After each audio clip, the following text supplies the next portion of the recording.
ok đây cứ chia bóm cái hợp hình để điនេះគឺផ្លែឈើវាគេមិនទាន់បេះគេមិនទាន់បន្លែវាគឺផ្លែបែបហ្នឹង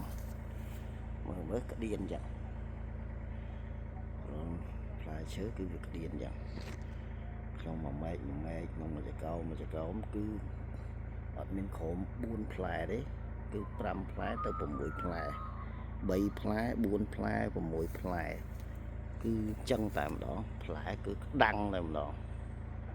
បាទហើយអានេះគេអត់អាចទុកចឹងបានទេតិចទៀតគេនឹងប្រលេះវាហើយដោយសារតែវាច្រើនពេកបាទគេអត់អាចទុកវាក្តៀនចឹងបានទេគេទៅប្រលេះវាទុកវា2ហើយមានស្ពេះពីគ្នាទៀតមើលទៅគឺដើមណាក៏ក្តៀនដែរសិតតែក្តៀនទាំងអស់សិតតែណែនបេះទាំងអស់អត់មានស្ពេះទេសិតតែ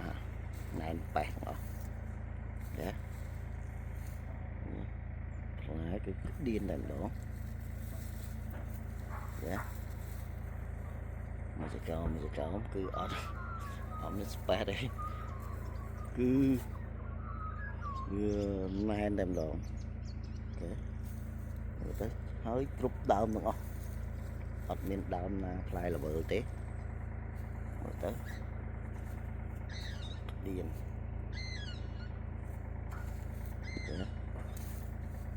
នេះគឺពេញលេឌីបងពេញលេឌីគឺផ្លែវិញអញ្ចឹងណាគឺក្តៀនអញ្ចឹងអូខេប៉ុណ្ណឹងចុះតិចទៀត